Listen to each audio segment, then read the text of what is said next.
What we have here, folks, is without question, hands down, the best pre-physics book you can get.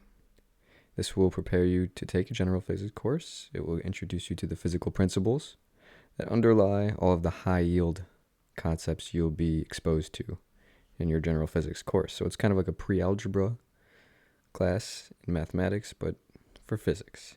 And it was written by the chairman at the Pratt Institute in 1966. And this gentleman actually died at the age of 46 due to a liver ailment, which is horrible. But I think this book is phenomenal.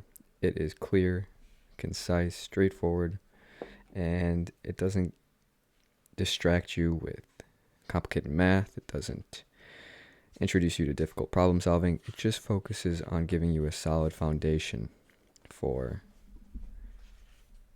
physics, concepts, and principles, and how to think about the world from a physical standpoint. And it goes through all the dynamics, thermodynamics, electrodynamics, straight line dynamics. It doesn't really touch on rotational dynamics, even though I think that's important. But no books can be perfect. It does talk about it in Unit 2.10, but as you can see, there's an asterisk there, and he emphasizes that it's not important or the math is difficult, but you can skip it without loss of continuity. I wouldn't skip it. It's just, I wish he would have done more with rotational dynamics, because that's actually pretty important. And when I say that the math, he doesn't get bogged down in math, wave motion, there's no trigonometry in this book, there's no calculus, so that you are not going to be a master, let's say, but it is a fantastic way to prepare to take those courses, because if you have the underlying principles in the back of your mind, and you can just pull that information out, that model out reflexively as you're working through a problem, it'll make solving that problem much easier. And so leading up and leading into the course, you'll be prepared, better prepared than your peers, more than likely.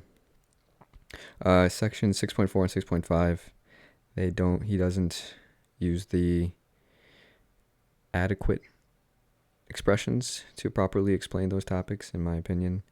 But again, that's okay. I mean, I think this book achieves what it set out to do, and covers Newton's laws, potential energy, work, circuits, thermodynamics. So a lot of stuff you would learn in chemistry and is valuable to chemistry.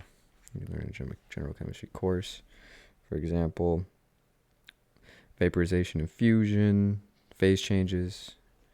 And there's not a lot of, he doesn't spend too much time with his problems on unit conversions, which I think is just a waste of time, and it's distracting from what you're really trying to learn, which is 150 years of experimental evidence for these theories and models that explain our universe.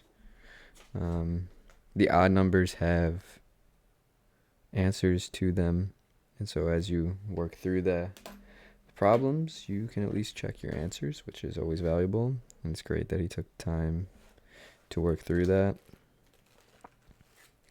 And I really just enjoyed this book, and I think anybody would that hasn't taken a physics course yet and is ready to get after it. And this is a great place to start, because you won't get overwhelmed, but you also will learn what you need to learn.